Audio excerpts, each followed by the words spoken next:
Ladies and gents, it's a good day to support Tier 2 here at Monkey Bubble. We have more of EMEA Contenders trials coming at you in just a moment. We're starting off the day right with Dreadlords taking on Young and Beautiful. And as your tour guides to this amazing day of Overwatch, it's me, I'm Dor, and I'm joined by the always great Moxie. How you doing? I'm doing great, Joe. I'm really looking forward to seeing these two teams interact because we actually got to see a little bit of Young and Beautiful in action yesterday, where they 2-0'd Samsung Morningstars, whereas Dreadlords, it's their first time coming in to fight against Contenders trial this season. Looking forward to seeing how they'll adapt that new meta.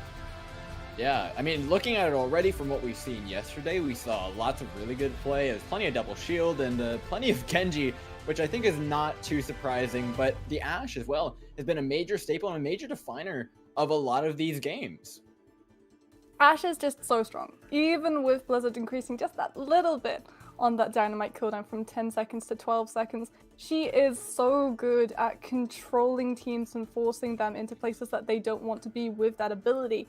And even though Bob tends to be shut down pretty quickly, he still steals a lot of utility out from the other side, utility that will then be lacking when you want to put, say, your Genji Blade in or a Superchargers down. And Superchargers and Genji Blades are the reason that we're still seeing Orisa and that we're still seeing Genji, because they are so strong when combined together at the moment. I mean, the Bongo Blades have been really, really exciting to watch. All of these teams have been executing on the composition really well. I think it pulls from a lot of ideas in Overwatch's history. So, right, we've had the dive meta, we've had goats, we've had double shield, we've been through the hook combo. So it's kind of combining all the things that these teams have actually learned over a really long history of the game. And it's really fun to see because now you've got things like Halt Accretions, you're getting the Halt Swift Strikes that are getting Genji's ultimates even faster than ever. You're seeing different combinations with Blade, you're seeing different combinations with Gravitic Flux, and it's so much of a culmination. And I think this is the perfect meta to really define that, because the teams have so much sustain and they have so much with this double shield that they can last a long time and have a good opportunity to show that off as well. I mean, you say double shield, but it's technically triple shield at the moment, because even though Blizzard have just put that nerf hammer straight down onto Brigitte, teams are still playing her. And that's for that one big old reason of CC. Every single time a Genji comes towards that backline, you've got to be there with that shield bash ready to protect your Batiste, because at the moment, all of this, it may gravitate around aggression teams and how you set up your ultimate. No. It's all about bullying that Batiste, making him use that immortality field just a little bit too early so that you can come in with the real ultimate, the real team kill, a couple of seconds afterwards.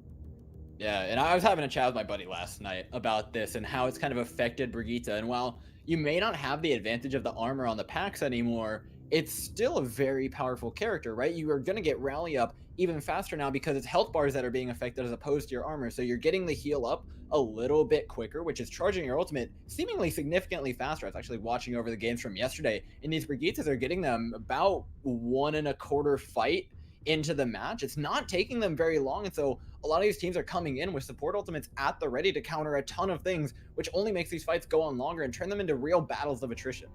Yeah, and we also got to see Brigitte with those armor packs come in to sort of stockpile their Genjis up, right? You would load him up with so many armor packs before he would go in that he would be unstoppable. He'd be able to get into that team, get a pick, and get out while still surviving. But now we know that Genji doesn't really have to be as close as used to be, with Blizzard lopping off that distance just a little bit. And so we see Genjis being very sort of eager to stick with their teams, to stick with that double shielding composition and just spam shurikens, get that poke damage going through.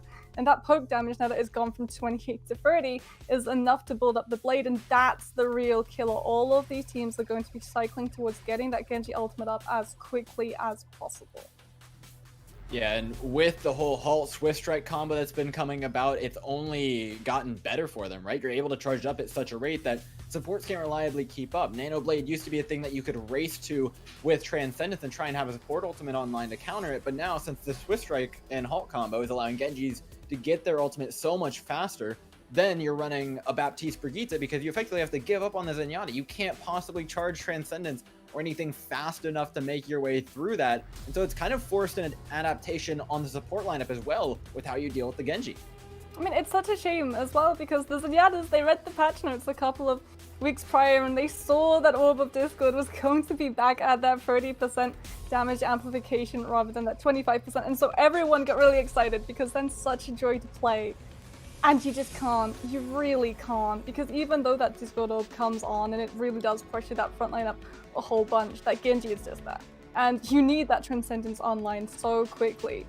And he just does not allow you. If you have a good Genji who just sticks to enemies in the other like glue, you're not going to have Transcendence up for about 50% of the map. And that means he's going to be lapping you in ultimate charge. Yeah, and I think that was a serious driver of the victories that we saw yesterday, was teams taking control of the ultimate economy and being able to run away with it. It doesn't take 5 ultimates to win fights most of the time. These, pardon me. And these battles of attrition go for so long that the second you lose one player, the whole castle kind of crumbles with it, and so you lose your Ashe. That means you're losing a majority of your damage. You lose a Brigitte, which means you lose the way of dealing with the Genji. You lose a Baptiste, you're losing your main heals. You lose the Sigma or the Orisa, you're losing one of those 2 shields. And so every single player is so critical to this composition that, again, losing one, that first pick, is usually going to be what decides these fights. Yeah, and we're going to see these teams really fight tooth and nail to win that first fight. Because heading off to Ilios first, that control point, you know the statistics, you know how skewed they are towards teams who win that first slugfest and manage to take control of that point percentage. First, it can be you win that first fight, and suddenly you've got the point for the entirety of the round, and so there is going to be everything on the line in the first fight, which means these guys, they can't come in with misreads on the composition that they're going to run. And Ilios is a fun bundle of nerves and paranoia for your DPS lineup, because there are a lot of things that can come out of those spawn gates. And if you take the wrong thing in, you can find yourself running afoul of a pharmacy with no hit scan to deal with it.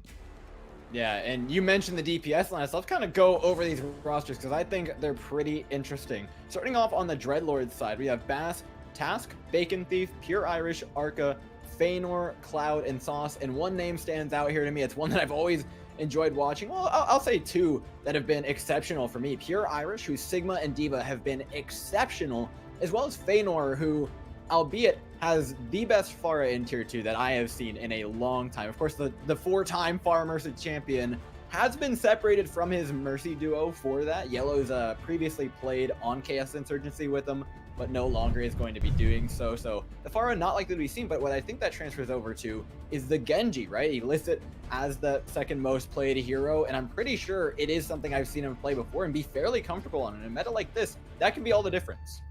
I mean, you can come out with the Pharah, depending on which map of Ilios you get first. Because if it's going to be Ruins, you don't want the Pharah. It's the Widow's playground, and there are just so many sightlines that mean you're so vulnerable, there's no point. Genji, though, Genji finds value because Genji can get up in that Widowmaker's face, and every Widowmaker, when they see a Genji coming straight at them, is only going to survive for a couple of seconds and then immediately swap off to something to deal with it, perhaps a Hanzo, perhaps even a McCree, so you've got a little bit more CC. But we do need to take a look quickly at Young and Beautiful's roster, because these guys are no slouches themselves. They have a lot of big names.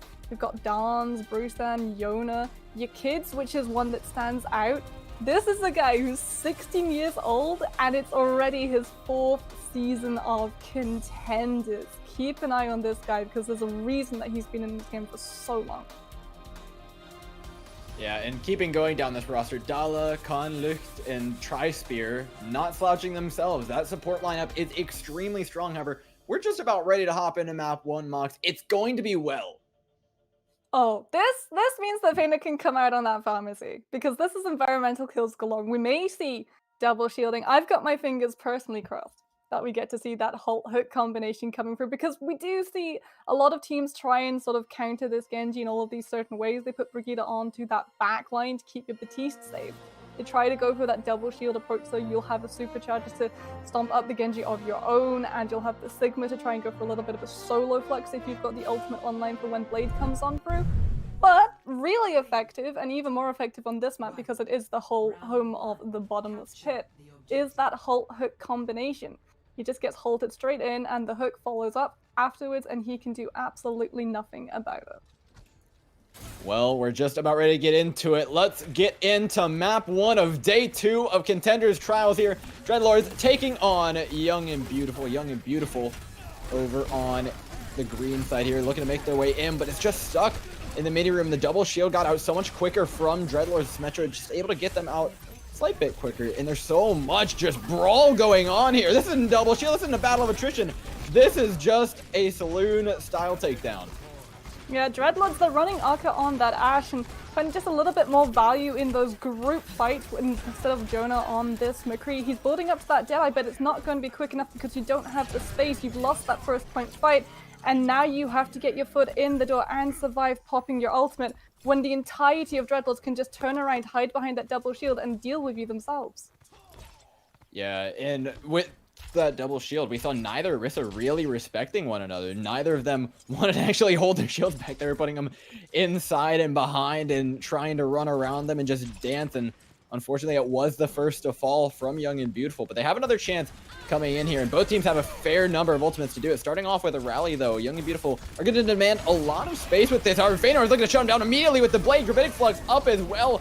Just that insult to injury, but down he goes. The Immortality Field, though, keeps him alive. Neither team losing a player yet. Well, the Blade didn't find value because Feanor was in the air, and if you're Young and Beautiful, you've still got a chance. Well, not for long, though, because Sauce is going to drop that amplification matrix, and that is just going to be a quick reset. Point flipped during that fight, though, Door. Young and Beautiful could be taking a couple bits of percentage. I mean, it's going to be about 10%. Shouldn't matter too much here to Dreadlords, who have set themselves up really well so far. They used a lot of ultimates there, however, and that means Young and Beautiful are going to be feeling pretty good about this next fight. I mean, Young and Beautiful, they were able to get that flip, but they were able to set your kids up for a Blade. And now Dons is coming in with that supercharger. This means if you're Dreadlords, you've got to respect the Genji. You either kill him before that ultimate can come out, or you have to see him and follow through immediately. Because if you let him live, your team is going to be seeing those respawn doors real soon. Well, you guys heard it. Keep your eyes here on your kids, who's already set up to go up and over this team, trying to take out the supercharger. 60 HP, though, needs to be very careful about how they approach going in, because in this back corner, it's so easy to get CC'd up. But down he goes. Accretion! Oh, bopped away by the rocket flail as well. Slices and dices his way through the Immortality Field, finally making it through all that HP, but he still can't find a kill. Meanwhile, his team, though, in the back line, after all those cooldowns were expended, were able to pull out enough damage to put the fight on the other way.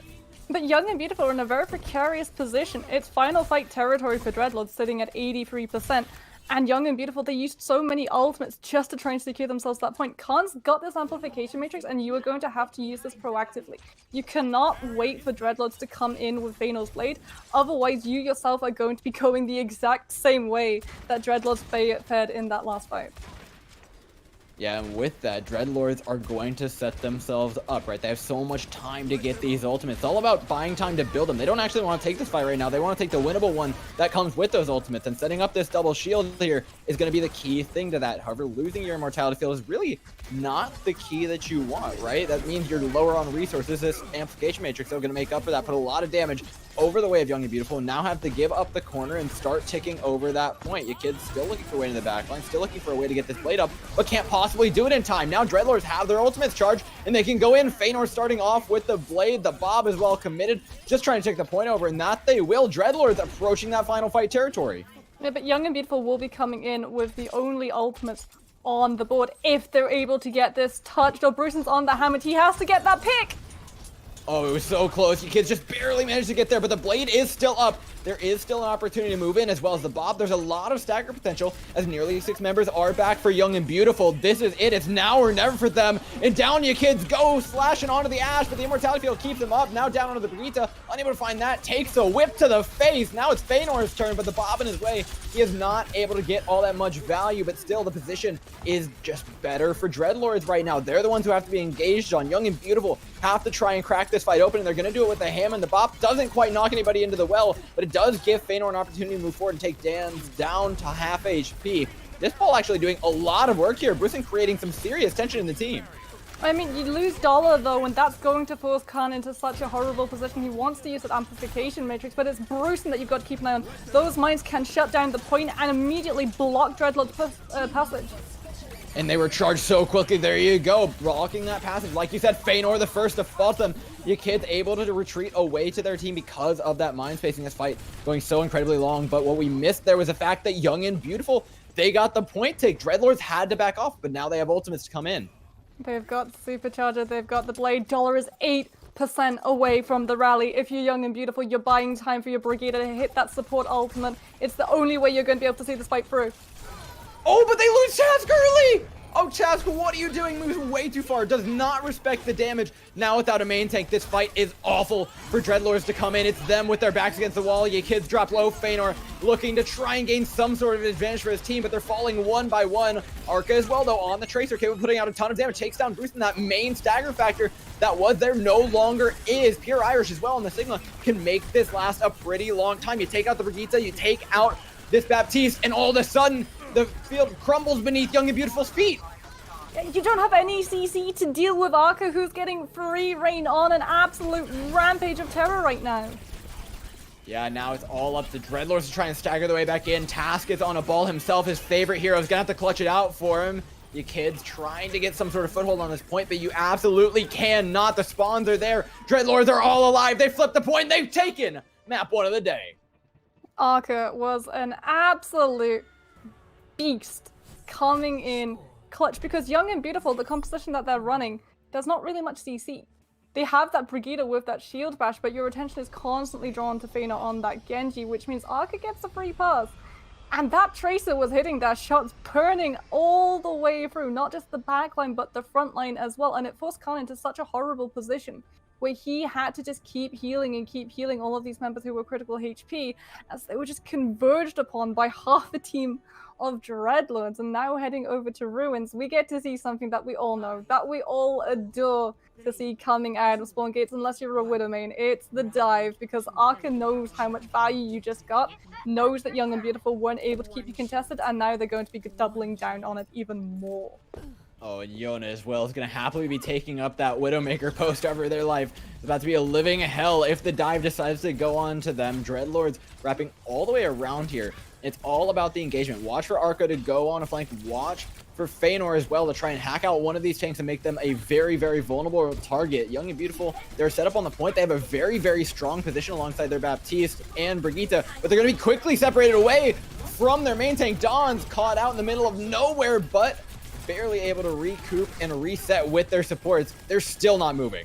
Yeah, Feanor actually goes for the hack onto Khan, which is good, but unfortunately they weren't able to finish the kills before Immortality Field was back into play. And now you've lost the point, you're running dive, you're so far separated from your team, you're pretty much on the other side of the map, actually, at the moment, and you've got so little damage, right? Everyone's got to go in on one target, and Young and Beautiful are playing this perfectly. They're all making sure that if someone goes for their one person, there's everyone who can just come back in and save them.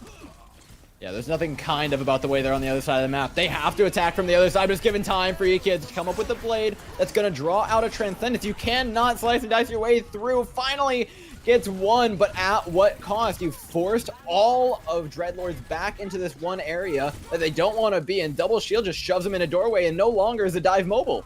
Yeah, dive does not want a ceiling. Needs a Sombra as well. Feanor not really been able to do much on that one hero, only 70% to that EMP. Pure Irish will be coming into that Diva Bomb, and that's your fight win. EMP comes out, Bomb follows shortly after, and even though you've got double shielding on the side of Young and Beautiful, shields are gone, and that should pick up the play of the game, but it's going to be so hard for the Sombra to get that little last bit of ult charge, all the while this point's ticking up to almost 70%. I mean, if I'm Young and Beautiful, I'm maxing and relaxing right now. You've got this double shield set up. The Sombra's finally going to be back, but you still have so many ultimates. Arca starting it off right, though. Dreadlords finding a massive pick onto Dons, who's now eliminated without that shield in the way, without the halt, without the fortify. It's free pickings as Dreadlords have completely separated and one by one taken down Young and Beautiful. But I'm worried, though. It took Dreadlords 84% of this point to get a fight win in their favor, and now they're going to be coming in with EMP and Bomb, but that has to be huge, otherwise they don't really have anything else to fall back onto, right? I could already use that Pulse Bomb, Task's already burnt through that Primal Rage, and you could just holding onto the blade. And going in early with the bomb combo, like you mentioned, EMP up, and the self-destruct doesn't catch anybody. Trading 1-for-1 on the DPS right now, but your kids falling down is so bad for Young and Beautiful. You're now losing that blade, you're now losing that fight-winning potential, and Dreadlords have a coalescence to make this fight last a while, and with that, they're going to take it. Young and Beautiful, I would have wanted them to hold on to Dance's supercharges, because your kids holds on to that blade, and if you had supercharges behind that one, it would be so powerful. The only way you would be shut down was if Feanor goes for that hack individually onto the Genji, and that's what the Sombra has to do. Because if you're Dreadlords, you don't have a signed bar, you don't have a coalescence. Once that blade comes through, you are going to be absolutely cleft in half. Yeah, it's all about how they deal with this. However, with a mobile team composition, you can get away. It's all about surviving the blade for Dreadlords. If they can do that, they stand a really solid chance at winning this fight. They've already separated away a lot of the members of Young and Beautiful. It's about picking them off right now. The support's moved very far away, but Jonah on this Torb run is going to be shutting a lot of stuff down with the overload, with the turret just immediately targeting down this poor Sombra who's just trying to get a hack through. Pure Irish cowering for their life, but you're not going to live long as Young and Beautiful, an unstoppable force of nature, just continue to barrel forwards towards the spawn of Dreadlords. Oh, when Dreadlords lost their Lucio, the one person that they need to be alive right now, building up that ultimate charge because your kid has been holding onto this blade and holding onto this blade, and now he's looking to use it. Just waiting for the right opportunity to go in. Flash through, and there it is, finally charged up. The Dragon Blade not going to be finding all that much value there. Remember, not every one of these is going to be created equal. Will finally catch Sauce way out of position there. No need to be up on that high ground. That's just going to give a lot more percentage and the point over onto Young and Beautiful. Yeah, you tried to shut this Genji down with a Sombra, but you stubbornly stuck to this dive composition, and who realistically could the dive have gone on to? Because Khan was playing so close to Dollar, so you couldn't go for that Batiste. We saw what happened when they went for that Batiste the first time around. Hack comes through, but there were just no kills successfully going on because you're running a Tracer and a Sombra, and that's chip damage. It's not the strength of a Genji. And we're not going to see the Sombra again this time around. It's going to be Lighthouse. It's going to be Feanor picking up this far, and I don't think this surprises anyone. And if you are Dreadlords, the one thing that you can be quite happy about is that Young and Beautiful try to just avoid dealing with your DPS besides having that Torbjorn, right? They didn't run a hit scan, they didn't run a McCree to deal with either Arca or the Sombra. It was just a turret. And a turret is a lot easier for Rafara to deal with than a McCree who's mobile and can shoot her head.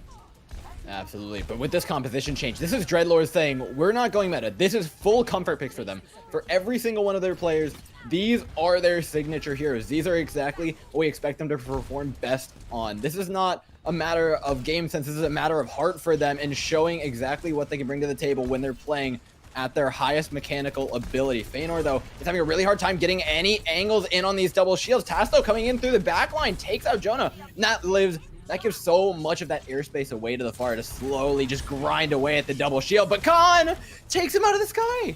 Yeah, and no, almost gets the boop onto the Genji. Task gonna finish up with the pile driver. Dreadlords, you're doing such a great job, and at the moment, Young and Beautiful, they need to sort of come back in. They need to reset right now because all of that composition is thrown into chaos by Task just bumbling right on through. Dude, Task is going nuts on the ball right now. He's rolled through the entire team, and every time he does, somebody just dies. There's nothing to stop him. Your kid is going to go off the Genji onto the Echo, so you're going to try and go for a little bit of a drop down, punish the fact that Dreadlords don't have a shield to hide their Zen behind. And that is a real source of weakness. So if Yona and your kids go for this tag team on that backline, Source is not going to have long for this world, but you still have to deal with Feanor, who is going to be completely uncontested if the Echo goes for that Zen.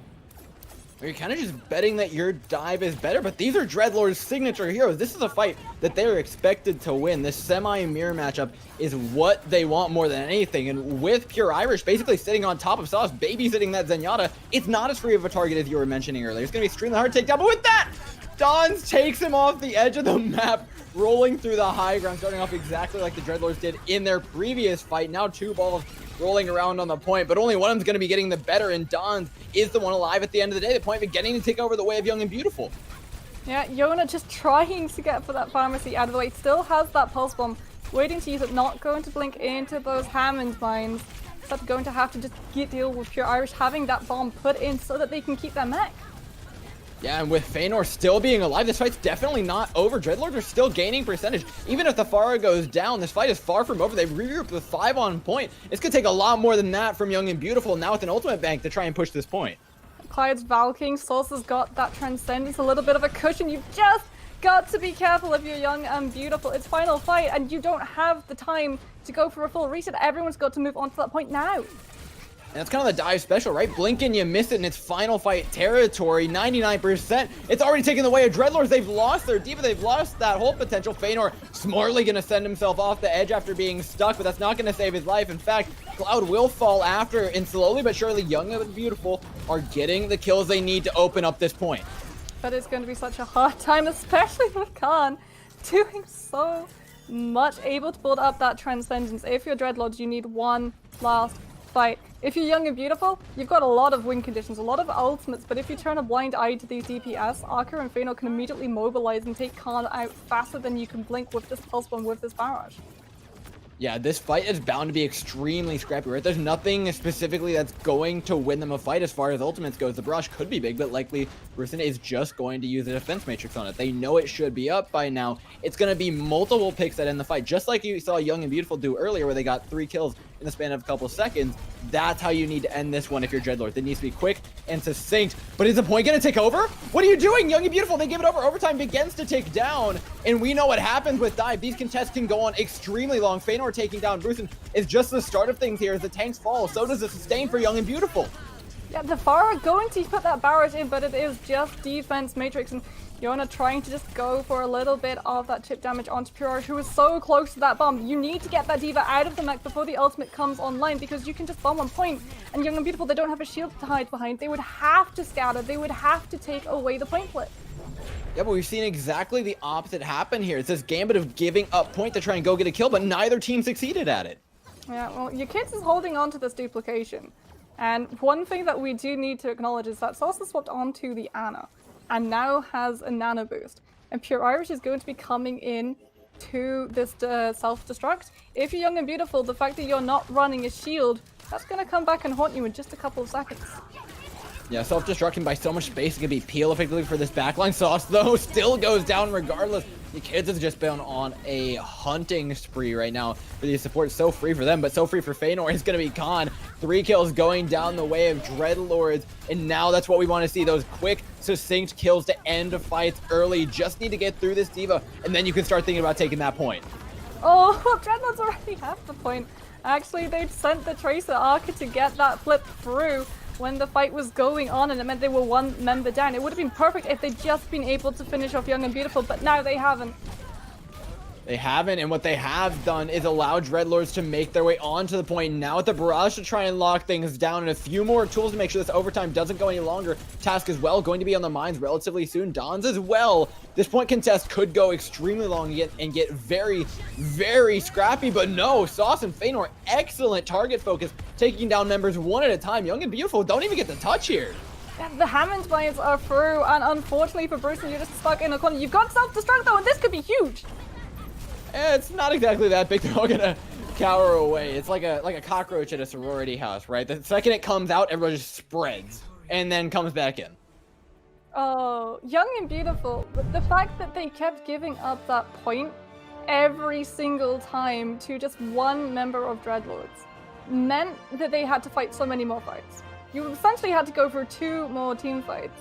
And the last one you lost because you didn't have that point percentage on your side. Because for 3 of those fights, Ark had just gone on to point, flipped it over for Dreadlords, and then waltzed away before Young and Beautiful had really gone for the contest, because they figured if they could get the kills, they would just be able to flip the point back quickly enough. But we know that those fights went on for so long. And when you're looking at 185 and you know, like, 2 fights, if you'd had that point percentage in your control, that would have been so much closer. That would have been at 99, and that would have forced Dreadlords into a much rougher position. Young and Beautiful themselves, every time they gave that point flip away when it was at 99, they had to scramble. They couldn't afford to go for those full group resets, because if they did, if they wasted that time, the point would have gone away and the map would have gone away with it. Yeah, and I think that's something that neither team did super correctly. It was just Dreadlords who had that 99%. They had the precedence over the map, and so Young and Beautiful had to make those mistakes. They were effectively forced into doing things less optimally.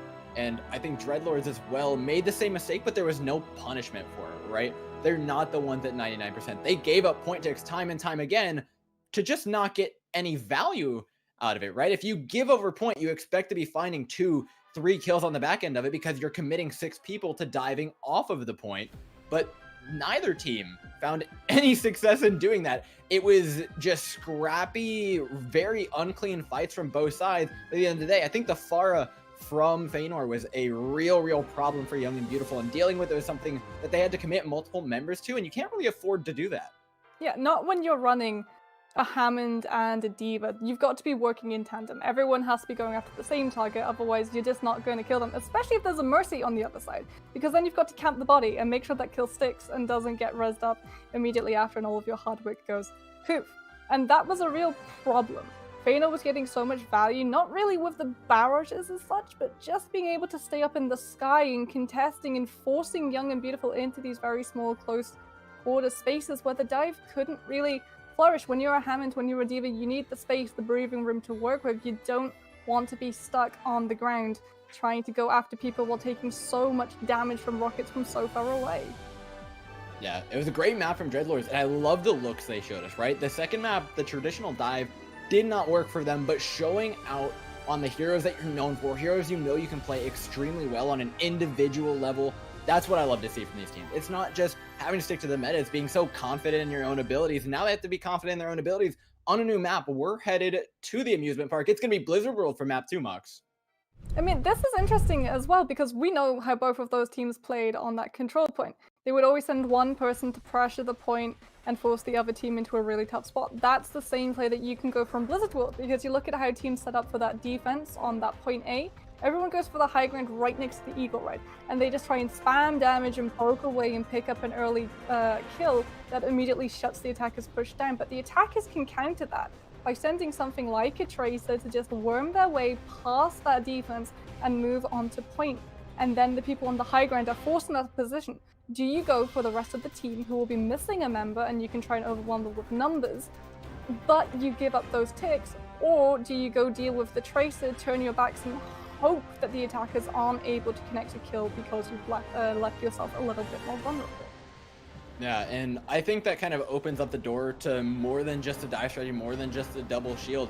No matter what you run here, it is a battle of attrition for the attackers. There's so much space to take before you actually get to that point, right? You have to move all the way up through. You need to decide whether you're going on the left or the right side, whether you want to match, whether you want to go for some sort of pincer. Yesterday, we saw that split push around the A point fail multiple times. Teams were doing a very good job of recognizing it and shutting it down at one side or the other. And so then it forces the attacking team into this even worse fight of just having to go head-to-head against double shield. And all that does is just take time off the clock. And I think that may be where Dreadlords have a bit of an advantage. Given that they don't exactly like running the double shield as much as Young and Beautiful do, they're not going to be wasting as much time in these long battles of attrition. If they win a fight with the dive, it's going to happen a lot quicker.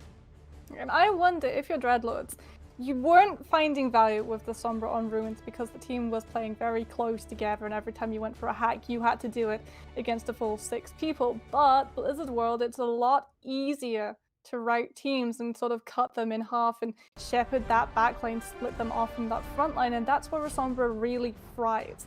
If you can get that pull away from attention, and if you can get those hacks to come through, build up that EMP, it can be absolutely devastating, because you look at how point A is set up, or even the high ground itself. There is no place really for full teams to hide behind. Everyone's going to be grouped up, everyone will be hit with ultimate, and the follow through can be absolutely immediate. You have a Diva bomb coming in, it's absolutely devastating. Yeah, there's so many ways to look at taking this map, but let's talk about what we saw individually from these players in the previous map. Mox, is there anything that you specifically wanted to see fixed? I know for me, it was definitely the Sombra that was not all that impressive. I don't think it found that much success, even though it can be a very powerful tool for some of these teams. Sometimes it's about when to know when to play Sombra. Sombra works in a dive, but again, you have to have that split concentration, because she is so easy to shut down, and you need those EMPs to be coming up pretty much every 2 fights with how fast that ultimate can build up. So I would love to see just a little bit more value put onto the Sombra, a little bit more resources, so that you give her the platform she really does deserve.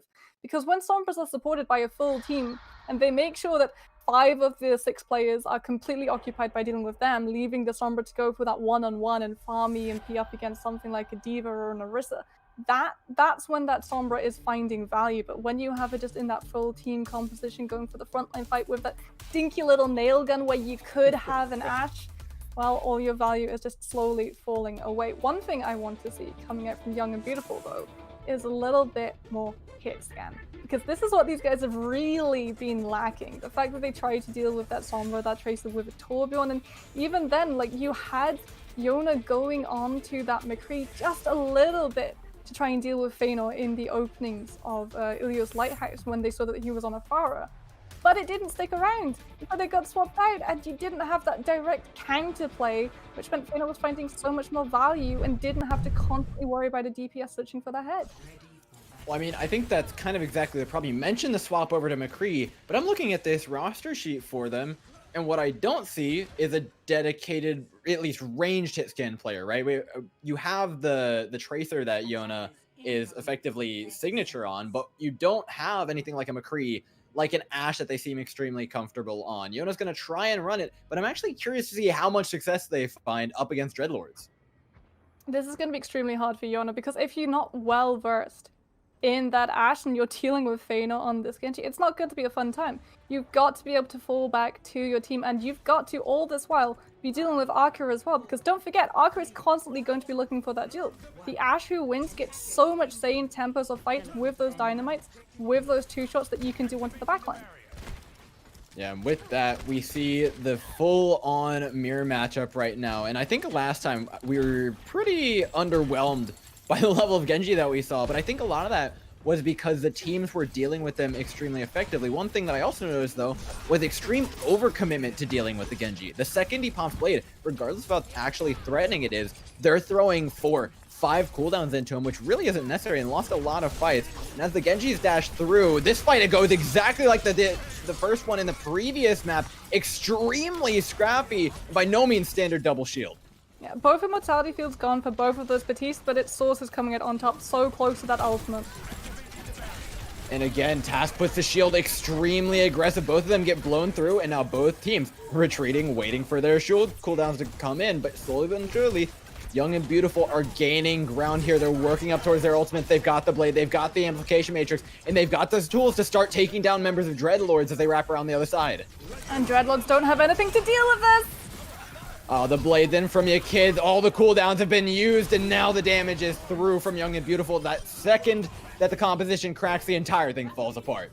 Young and Beautiful had such a clean rotation as well. Source drops that Amplification Matrix right onto point, and Young and Beautiful just disengage, go for the wraparound, send your kids around the other side. And you know that Dreadlords, Pure Irish was trying to get that Sigma Flux online, but it just wasn't quite down, so nothing could be done other than that normal CC accretion and shield bash to try and shut your kids down, and it just was not enough. But if you're Dreadlords, you're going to be coming into a Genji Blade of your own in this next fight. You just have to burn Bruce and Sigma Flux out first. Yeah, I mean, it's exactly like we mentioned before. It's not necessarily about the blade, it's about what goes into the blade. And a lot of these cooldowns are being used, and if Brucein has to use the Gravitic Flux just to counter the blade, that's a pretty large commitment onto a team that isn't necessarily mobile enough to get away from it a lot of the time. There's going to be plenty of setup, but the high ground is going to be the real advantage for the Dreadlords, right? You have the Bob, you have the Ashe, you have so much damage that you can actually throw into this team once you get yourself set up, as well as ultimates. But you're waiting so long. Young and Beautiful are coming into ultimates of their own, and they've got the supercharges. They've got that extra oomph to all of them. They absolutely do, and Feanor is not going to have any oomph on his blade. He immediately gets popped up into the sky, finally catches a couple people on the ground, but it's Pure Irish at the end of the day who's putting in a lot of the damage here for the Dreadlord, then taking it away with the Gravitic Flux. Yeah, Young and Beautiful gonna be feeling that in the long run as well. They committed so much in that fight to supercharges, Sigma Flux, rally the shopping list. It just goes on, and now if you're Dreadlords, you've absolutely crippled the other side's ultimate economy. You can start playing around one ultimate to win each of these fights and making them burn so much longer. Yeah, it's going to definitely be a tough push here, getting that ultimate economy back on track. But right now, Dreadlords, they still have that high ground advantage. One that Young and Beautiful weren't able to mitigate in the previous fight, though. I like this angle from Jonah. Extremely vulnerable to the Genji, but offers up a nice dynamite from the side. Again, though, they're still not going to use it. They just want to get this cart underneath the bridge and force the drop out of Dreadlords, who just refuse to. Well, Task actually drops the supercharges just a little bit early, but Young and Beautiful are going to try and challenge them. Okay, they're crouching. They've got the shield out. They're still trying to challenge for this high ground when the supercharges is up. Well, if there's anything to challenge for high ground, this Bob is exactly it. Starting it off right, though. Now putting a little bit of pressure on the cart. No, the Bob ends up on the low ground. Immediately taken off. And this is exactly how Dreadlords needed to deal with this push. They're in the exact same position as when they started. Dreadlord's doing such a good job of just disengaging a little bit further away from Young and Beautiful, setting up Source's Amplification Matrix to be so huge, but it's your kids who's got the blade that can be even bigger. It could be. It's all about execution. Finds himself a nice set of two, looking for a third onto the Brigitte, and that's going to break open those chains for Young and Beautiful. Start moving this cart forward once again. but they don't really have anything besides from the support ultimates to try and break open this next fight.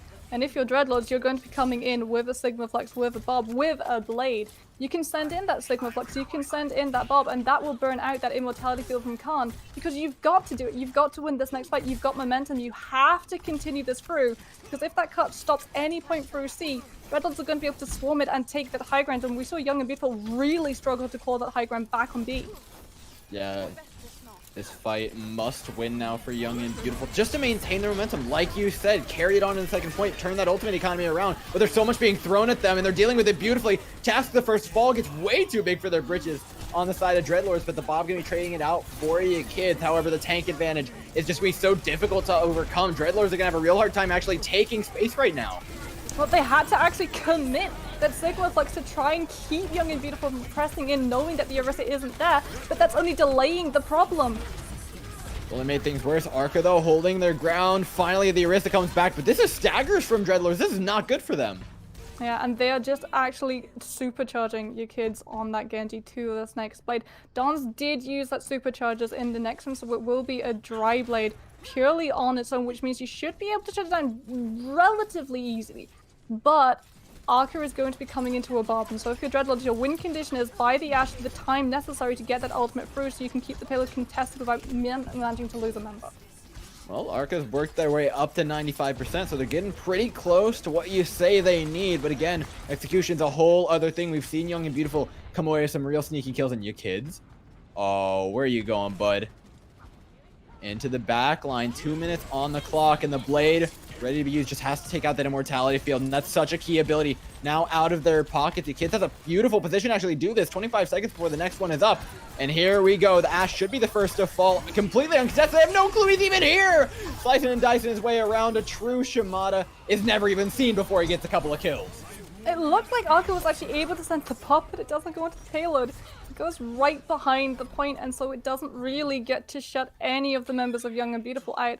And we knew what your kids was doing. He was going around the back. He knew Immortality Field would be there, and he was just waiting for that moment to take it on through. It's such a punishing meta at the moment for Baptistes. And that's why when you run that Brigitte, when you run that Baptiste, it's a 50-50, right? The Brigitte is either able to protect the Baptiste and allow him to have that Immortality Field, not committed to save himself or the team when they actually go for a push, but to have it up when that blade comes through. Or that happens. The Brigitte just is not enough to keep the Genji out, keep the rest of the team out, and the Baptiste is forced to use a Mortality Field or suffer a team loss even before the ultimate comes out.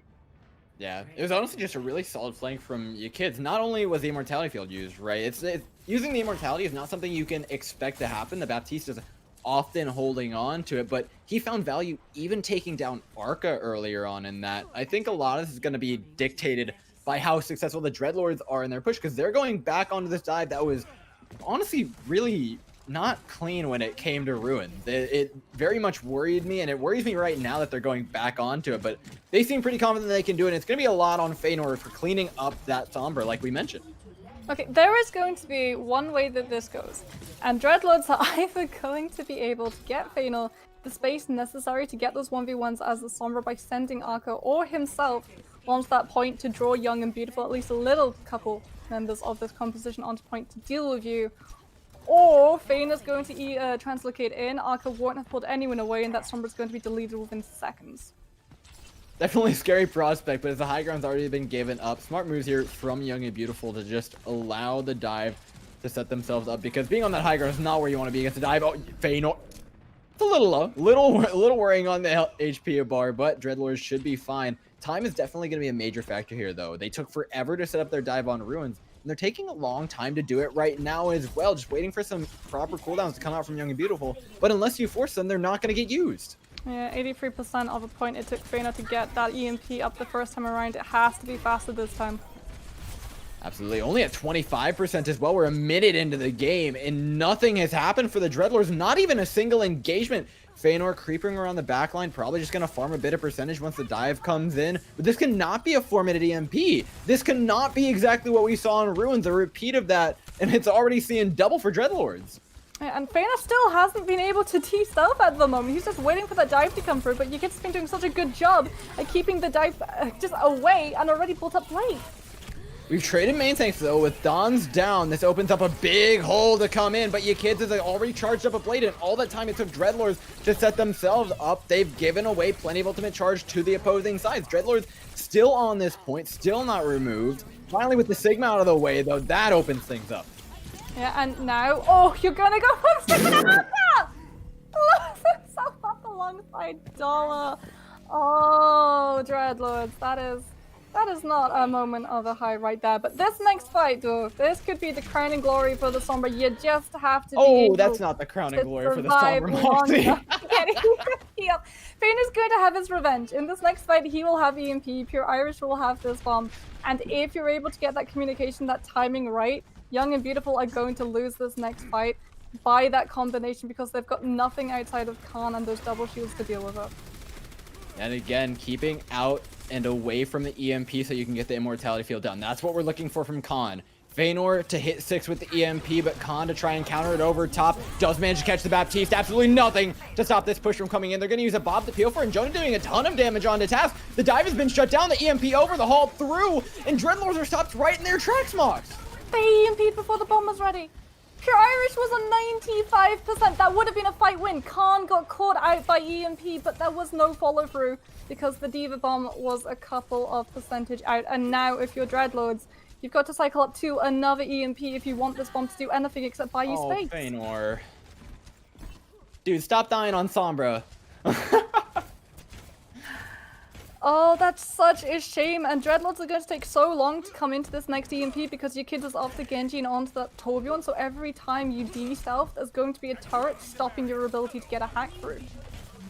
Yeah, not just stopping the ability, but we've seen multiple times that shield bash as well as whip shot combo from the Brigitte puts the Sombra down extremely low. The turret almost guarantees that 30 health that he remains on every single time is just not going to be there for him anymore. Dreadlords again taking forever to set up this dive. Just watch the time melt off the clock here, Mox.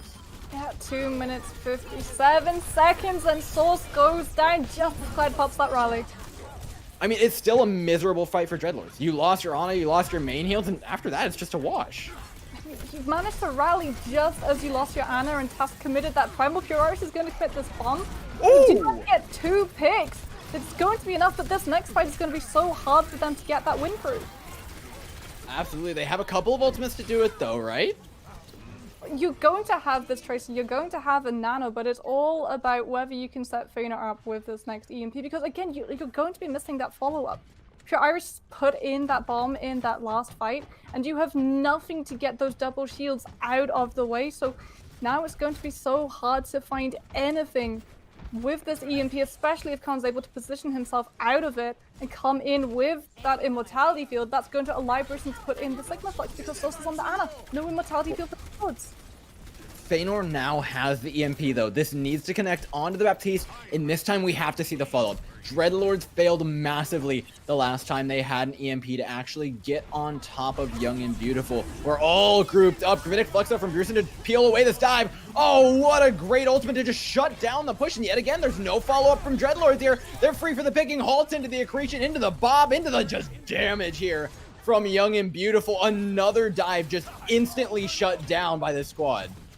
At this point, there's just no real argument for running the Sombra. Feanor isn't able to get these crucial hacks onto either the backline or the Baptiste. Kids is going to actually go, oh, do we ever have a kill? We do! Source taken down by your kids. He gets Pure Irish at the same time with the turret, but Feanor's just not finding value. With these normal hacks, with this EMPs, there's nothing that Dreadlords have outside of that Diva bomb to come in with that immediate follow through after that ultimate gets popped out, because then Khan will just be able to cushion everything up with that immortality field. And again, you kids, dude, it goes down. It's the DPS difference right now, though. Young and Beautiful are able to do so much damage because they've got 2 DPS who are constantly working. Arca and Feanor, when they actually get to do anything, it's conditional. It's in these niche scenarios, and it's just not enough to see yourself through point B. Yeah, I mean, Young and Beautiful have DPS that are constantly doing things, and Dreadlords have DPS that are constantly dead. It's effectively a 5 versus 6 in every one of these fights. They have to wait another 20, 30 seconds for Feanor to get himself up, get a little bit more EMP charge. They refuse to dive without EMP. They try and move the cart forward a little bit and then die. It's been the same exact story over and over again. Dreadlords, all they have to try and win this fight is going to be the rally and this Primal. It has to be big from Task. You've got to be taking at least one of these players with you with the Primal, but already the Bongo going to be dissuading them from exactly that. The turret, the Molten Core. There's no space for Dreadlords to even use with this dive. Yeah, and with 4 seconds left, you've got to find something in your pocket, but it looks as if your ultimate economy is dry, and so too are your players' health bars. With overtime ticking down, Dreadlords get stopped at point B, and now I want to talk about adaptation, because that was the absolute last thing that we saw there. Dreadlords looked exactly the same. That was the definition of stubbornness. When you have a Sombra, EMPs are crucial. EMPs are one of the most impactful ultimate, and they get more so than Mei's Blizzard because Blizzards can be eaten. More so than Zarya's Gravitons because they too can be just defense matrix away or dealt with. EMPs need to catch people out because it's all on you. You've got to find where that Batiste is, you've got to find where the rest of the team is, but even more so, you've got to have follow-up. When you have an immortality field that's on a 25-second cooldown and can immediately come on through as soon as that EMP is gone, it has to be an ultimate. It has to be an ultimate with that kick to it that is that team fight winning potential. Otherwise, your EMP is just going to flop. I mean, not to mention, how many EMPs did we saw? It was either 2 or 3. I don't know. I wasn't expecting all that much. All I knew is that it was taking an extremely long amount of time for Feanor to be getting those up, and maybe we spend a little bit less time in the Far Mercy Championship and a little bit more time on the Sombra, and I think we could see a little bit more success from Dreadlords, but right now that crux of this composition just isn't there.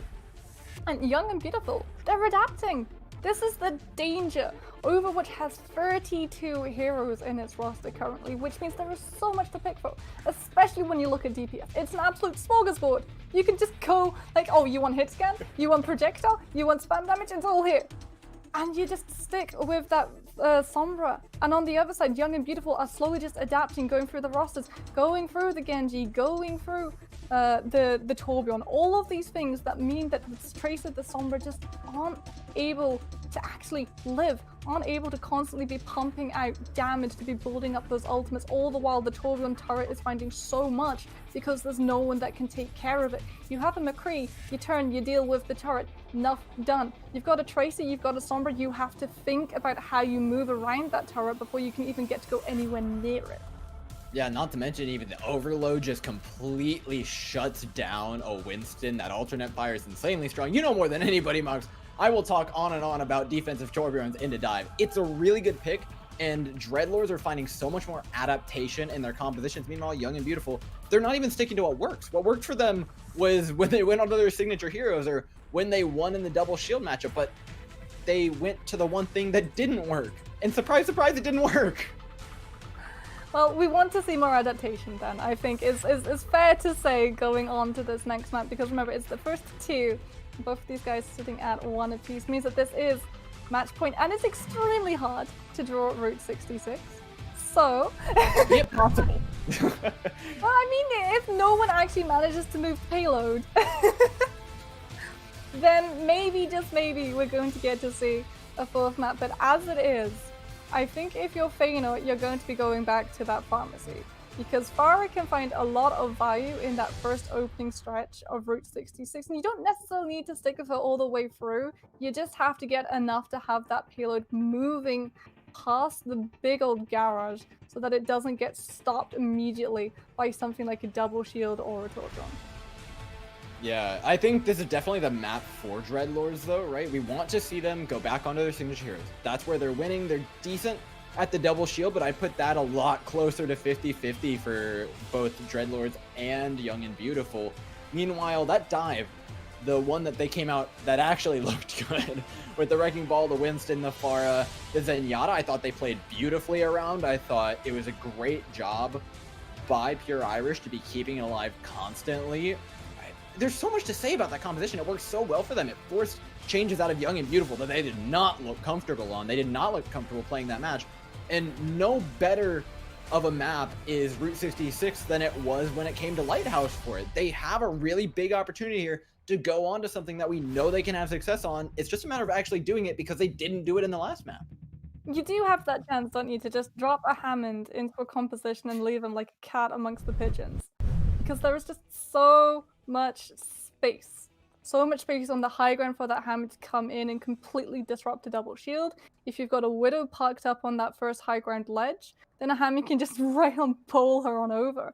And we know that Task was a real pain for Young and Beautiful to deal with on that Lighthouse map. But doesn't seem as if we're going to be getting to see the Hammond just yet. It's going to be that double shield composition with Reno once again on the Genji and Arca on the Ashe, which means you are going to be putting a lot of faith onto that high ground defense. And so you have to be very careful about when you go for the drop down, when to give up that grind, because as soon as you give up the high ground, Arca's value gets cut pretty much in half. Yeah, I don't mind this though from Dreadlords, right? You're on the defense, the double shield feels a little bit more appropriate, and their double shield isn't bad by any means. I haven't been unimpressed by it. I haven't been necessarily impressed by it either. I think both Genjis have kind of let me down a little bit. Young and Beautiful, don't bait me. Okay, they're not. Your kids goes back onto the Genji. And I think this offers up a good opportunity for Dreadlords to show us that they can win this battle of attrition, that they can find these picks, but Feanor hasn't necessarily been that big of a part of it yet. Yeah, Feanor going to be on the Genji though, so no more Sombra shenanigans. Just going to be extremely hard to actually get in and stay alive because that high ground is going to be so nicely protected right now. And with this high ground being protected, this is just space for Young and Beautiful to move forward, get their ultimates up, maybe look for a pick, but those dynamites are going to be important. Oh my god, that Zarka dropped extremely low, but taken back up. And again, the high ground's still there for Dreadlords. They're finally going to drop down around the corner, go for a halt, immediately collapse onto Don's. A beautiful move forward, but now you have to be able to hold onto that space. Not give it up. You've used your immortality field. You've committed so much to this fight, and now Young and Beautiful have a great opportunity to move back in and put in a ton of damage onto this team. And you kids finally going to be closing out the first kill onto Task. Without the Arista, this team is just going to fall apart. And all the while, this payload's getting to free move. No one contesting it, which means if you're Young and Beautiful, you are not going to have a shot at trying to get that second fight in your favor as a recontest, especially because look at Dreadlords. They're already pushing forward so aggressively. They know that Source has that amplification matrix. They know that Baptiste has just a little bit of a window to let their group right back on through, and they're not going to allow him any of it. Yeah, it's well done. Young and Beautiful now have a lot of space to take and also a lot of time to just finish off getting these ultimates up. The Bongo Blades on the horizon, the Gridic Flux as well. Dreadlords, what do they need to do to counter this, Moxie? Well, if you're Dreadlords, you need to drop Amplification Matrix. You need to buy yourself the sort of time, because Young and Beautiful are going to be coming in with this blade, with this Amplification Matrix of your own. You cannot allow them to initiate that fight.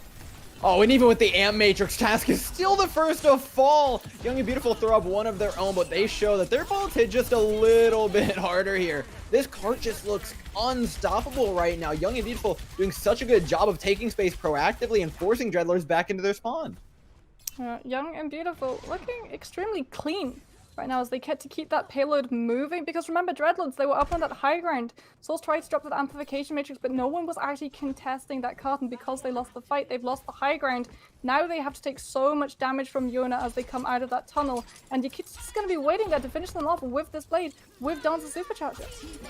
Yeah, and that's exactly what it is, waiting to come on over. There's the Bongo Blade that we were looking for. Blades going in both ways, but one of these is dealing a lot more damage as the kid still has that Bongo slashing on the Orisa and chunking out those health bars. The healers are back, but they're all in a corner. It's exactly what you want. The dynamite from Yona's over top, the dash through from your kid, and it's all just way too much for Dreadlords to handle.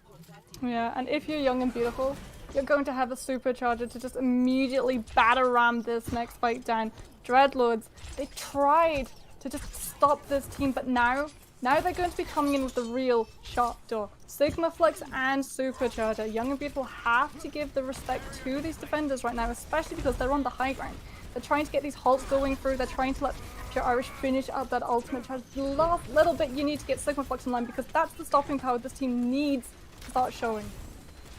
Yeah, we've seen this hold before from Dreadlords in just the past point. They had control of the high ground, but they lost it when the amplification matrix came up. Young and Beautiful, 70% to that, but they've got the Bongo, which is effectively going to do the same thing. Tons of damage being thrown into the shield, tons of damage being thrown onto the players. It's high ground versus high ground now, as both teams really trying to avoid one another's sightlines. It's going to be so close right now. Pure Irish and Bruce, and who's going to find more value with their Sigma Flux? That's going to be the decider. Well, the Gravitic Flux comes out first from Young and Beautiful, being very proactive, something we haven't quite seen from them in this match, but it's finding a lot of value. They've taken the space, but the M-Matrix is going up, is going to polarize this fight even more. First team to lose a player is in a bad position here. Task is the first to go. Now you've only got one shield to cower behind you. You have to recontest this car without that much sustain. Arca's actually going to send in that Bob, and this might be the stopping power, but your kids is going to cleave open this fight with the blade! Oh boy, he cuts the team right in half, and now with only Task to really contest, Feanor is alive. This card's going to reach the end at a blistering pace as well. 3:39 at the clock on the end of Route 66, a point that we don't even see completed half the time. Dreadlords kept giving up space. They kept taking a back foot and a back foot and another back foot, and eventually they just ran out of space to give. And they were waiting for ultimates to come online. They were trying to set Pure Irish up for that Sigma Flux with those holds to allow him to build up with that accretion, but it wasn't enough. They didn't have anything outside of that to really deal with your kids who were just going on an absolute rampage on that Genji, and Task was just having such a horrible time as well. That poor main tank seemed to always be the first one to fall, and when you lose your main tank, you lose the crux of your composition. Yeah, and I feel like that's what we're seeing, right? At the end of the day, it's Dreadlords losing players first. It's been Young and Beautiful playing extremely passive. Young and Beautiful, I'll say it, they're playing strong, but they haven't actually made any plays. They just wait for Dreadlords to screw up and then capitalize on it repeatedly. And that's just been the storyline for pretty much the entire day when it comes to this double shield matchup. Dreadlords now, though, you're doing it to yourself, guys. They're on the attacking side, so they might not be coming out with this. I hope... For their sake, I hope not. They're not coming out with this, because Feanor Sombra has just been a little bit lacking, and Route 66 is really hard to set the Sombra up as well, because although the space is a little bit open in some places, it all really does just converge, and every time Khan and Dollar are in danger, you're going to have your kids and Yona right there to help them out. So on this Moira, I do like. You've got that fade, you have that ability to get away from your kids. But Feanor's sticking with the Sombra, and it's going to have to work this time around. Oh, they take down Yona early, and that's a lot of the damage now taken away. It's going to be actually extremely hard to take down the members of this dive competition. Now Dreadlords can start to poke and prod at the openings in this competition. They did it without the Sombra even being needed. The Tesla cannon putting in so much damage. Arca in the backline, this team is getting pulled apart by the seams right now, but doing a good job backing away. Young and Beautiful get to reset their health bars. And Young and Beautiful have put Yona back on that Tourbillon, so as soon as he comes through, Feanor's ultimate is immediately cut in half when it comes to that charge. It's looking real scary. You kids nearing on to a Dragon Blade, though. That could just end this fight outright. However, the Coalescence up and over. Your kids taken very low, and I said it might end the fight, but it's going to end immediately more like. Dreadlords are going to continue forward, taking down the composition that stopped them prior.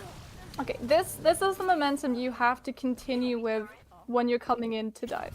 So you're going to have Arca with this Pulse Bomb, and Khan's actually going to be, well, with that Amplification Matrix, going to be extremely juicy a target for this Tracer, but you're going to have to get through not just the Tourbillon, but now a McCree, because Yona's gone onto the McCree, and your kids have swapped onto the Tourbillon, so no more Genji, but a lot of deterrent for that backline. Yeah, deterring from the backline right now. The Torbjorn is going to be critical to actually making sure this dive isn't able to come through, but you do need to move down on the card at some point. Young and Beautiful have to aggress. Oh, what a Pulse Bomb! Finds two, and the Orisa should be falling here. Don's taken extremely low. Arco with a single press of the Q button has ended the hopes and dreams of Young and Beautiful and holding on to this point.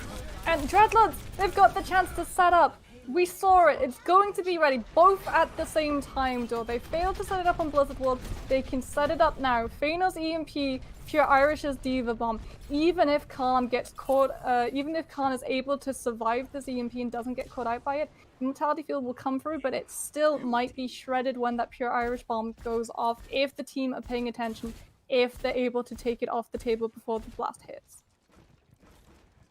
And it's all timing for Young and Beautiful, making sure you have the abilities, like you mentioned, countering the CMP is going to be so big. Gravitic Flux, again, the perfect tool to peel, shuts down the dive.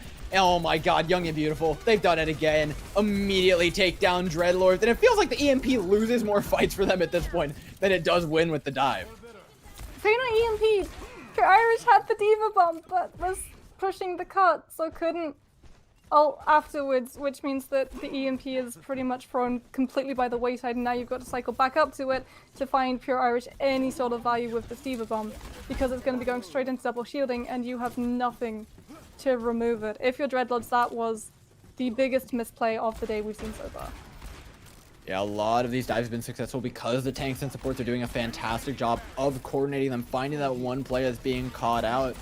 And they need to do that here. You no longer have that EMP at your wayside to actually help you out. And this is a fantastic position for Young and Beautiful. It's so polarizing. It sets them up on the high ground. Dreadlords, if they push, it has to be a perfectly clean dive. But doing that into the turret, into all of these off angles, is going to be so hard. And I mean, Young and Beautiful, they've got the ultimates as well. Right, you're going to have that supercharger, that Deadeye, and Dreadlords are only going to have that Winston Bubble and defense matrix, which is so fragile to hide behind. They do have the Coalescence to start things off, though. A lot of healing and support to take them on their way. Starting off, the bomb up and over. Shouldn't really catch anybody. No, you kids! On the high ground is going to fall. And this fight gets real scrappy, but that's fantastic for the dive. No, fantastic for the dive, but Yona is still up on this McCree, still holding on to that Deadeye, and so you can't properly commit because Task just used the Winston Bubble. He's got to wait for the cooldown to be back on before he can try and go on him.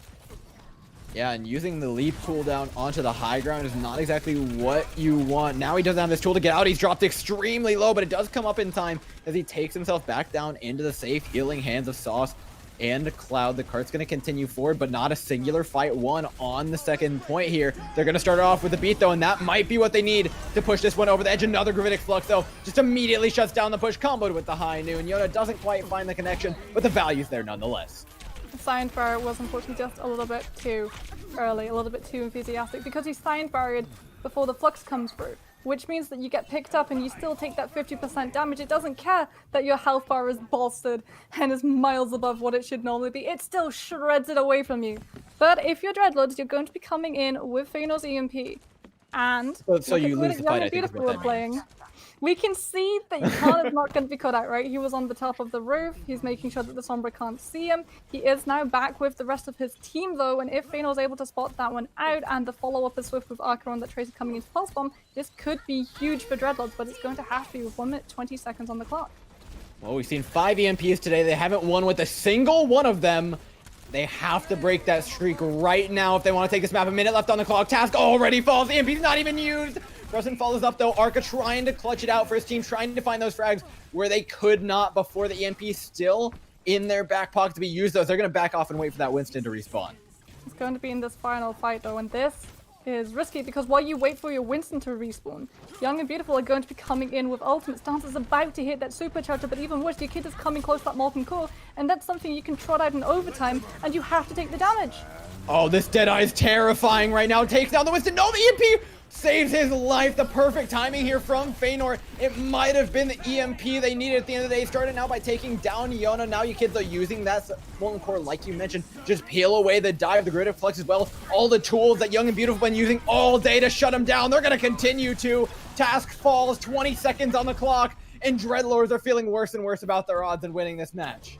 Cloud is going to have Sound Barrier, though. And Pure Irish is going to have the Diva Bomb. You just have to be able to keep this point contested just a little bit longer for Cloud to come in to that Sign Barrier and source that Coalescence, because Young and Beautiful, they used so much in that last fight. They have nothing. It's like Dollar so close to that rally.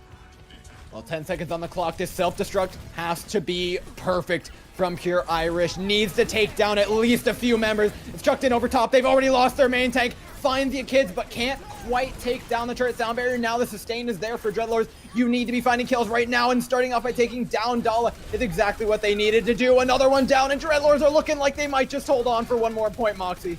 Yeah, Yona on that Tracer, so close to that Pulse Bomb, but you're doing so little damage, and even if you were able to stick it, it's also been so hard to actually confirm the kill on that Moira with the Fade ability. Feanor's going to be coming in with an EMP, but once again, there's no follow-through. When it comes to ultimates, it's just going to have to be those traditional abilities, and if you're Dreadlords, you're already behind in the time bank by a third.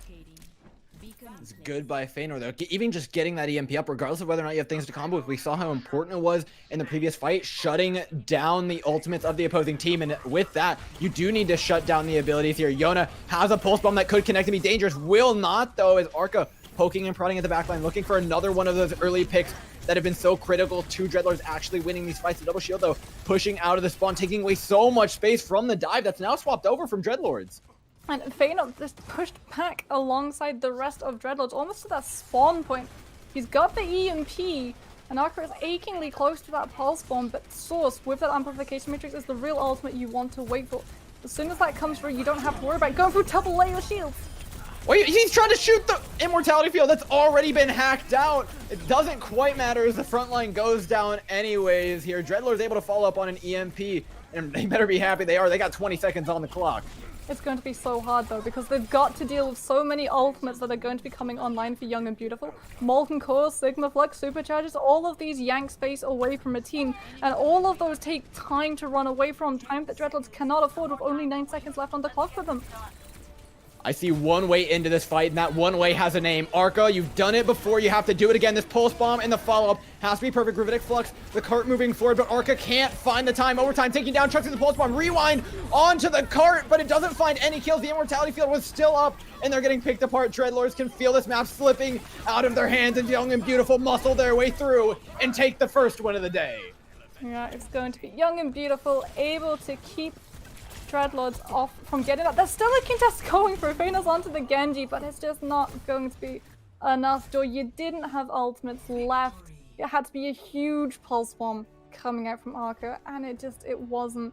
If you'd been able to deal with the Torbjorn before that ultimate came through, if you'd been able to pick apart the Sigma before that Flux comes online, you would have had a real shot, but you weren't able to, and instead you just had to take all of the damage and not be able to run away from it. I feel like that's a really tragic loss for Deathlords as well. It finally felt like their dive composition was kind of coming together. They won 2 fights with EMP at the end of the map. They won multiple fights without EMP at the beginning. I was super impressed by Task and Pure Irish and their dive ability once they actually had the confidence to move in without EMP, and I think a lot of that comes down to them running the Moira that they know isn't going to die. They all of a sudden started finding value in places they never were before with the dive. It's just too little, way too late. Yes, and even if you had managed to finish off the map, you have to remember there would have been such a huge difference in time bank. Because on one side we've got Young and Beautiful who waltzed away with 3 minutes and a buff on Route 66, and on the other side you had Dreadlords who sort of squeaked by on that beat slot, giving themselves pretty much about a minute and a half to try and push through the hardest point of that Route 66 spot when the defenders have the respawn advantage. And they've got the high ground just given to them on a silver platter. All the while, you've got to keep pushing that payload across the main road, trying not to take too much poke damage, hiding behind it, using it as a shield so that your Arista and Sigma still have health bars to actually come to the fight with. Yeah, that last point was just pure desperation from Dreadlords. They didn't have the time bank. They didn't have the ability to pull it out. At the end of the day, though, Young and Beautiful played that match fantastic. They allowed Dreadlords to make their mistakes, and I don't think they ever really missed on capitalizing on them. It was honestly extremely clean Overwatch from Young and Beautiful, and honestly, it's what I want to see for the rest of the day. And there's more matches today, ladies and gents. We have Vasta Gaming taking on Angry Titans in just a moment, so keep your eyes on your screens and your butts in your seats. We'll be back with that shortly.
I promised you guys a short break, but we're not back with a second match quite yet. Instead, we have an exclusive interview here with a player from the winner's side. It's Brucin from Young and Beautiful, the player that was on Sigma pretty much the entire time, and with some incredibly clutch gravitic fluxes, might I add. Brucin, that was a long match, and you played against a ton of compositions. The adaptation was insane, though. What do you think was the key to being able to pull off the composition against so many different things shown by Dreadlords? I think what really changed in like the second and third map is we kind of woke up and started playing more together. The first map, what you could really see is that when they were pulling out the funny comps, some of us had different ideas because, you know, we just started playing together and we're all coming from very different backgrounds. We just fixed that for the second and third map and it went a lot smoother. I mean, it's interesting that you say funny compositions. They were definitely a little bit off meta and unexpected. Were you sort of expecting the match that you came into, or did it completely catch you guys off cuff and that was sort of the reason why everyone had individual ideas and had to deal with it? I mean, I don't know these guys at all. These are all new players for me, so I had no idea what their hero pools were like, so I had literally no idea what they're expecting. We never scrimmed them either. I think someone said one of their guys liked ball a lot, so we were kind of expecting it, but we don't really have that much prac against it. Yeah, I mean, Task's ball is really great, and on the other side, Feanor's Pharah is the 4-time Farm Mercy champion. You can't really knock the guy for it, but their dive, the standard dive, the more meta dive, was something that you guys dealt with beautifully. And I think a lot of that came down to your gravitic fluxes shutting down these plays. How often were you tracking specifically for EMP, and how often were you guys rotating your ultimates appropriately to deal with the dive? And what kind of changes were you making in that regard? Yeah, well, I have to thank Dolla and Dance for that mostly. Like, Dolla just does the ult tracking, and then I just listen for if they have EMP, right? So every time they have EMP, I just make sure that I'm either like behind an object or I'm far away enough so I can just Sigma ult the dive. And Dance just has a very adaptive calling depending on what's happening in the fight to utilize our ults well and like push them at the right like timings. Well, it was a nice win for you guys on the day, and congratulations on your second one. Thank you so much for popping in for the interview. Thank you. Take it easy. Bye-bye. Now, Mox, we get to head on to our second match of the day. We've got Vasta versus Angry Titan. Same map pool, same plays, but I get the feeling this one's going to be a little bit different, isn't it? I mean, I don't think we're going to be seeing Sombra quite as much. Normally, I love to see Sombra coming on through, but I think Feanor needs to take just a little look at that one and perhaps go back to dealing with Pharah. Yeah, he's extremely experienced on the Pharah, but the Sombra, not quite there. Hopefully they can pull it off in more matches, though. There's some promising stuff at the end. Ladies and gentlemen, we'll be back with you for game 2 in just a bit.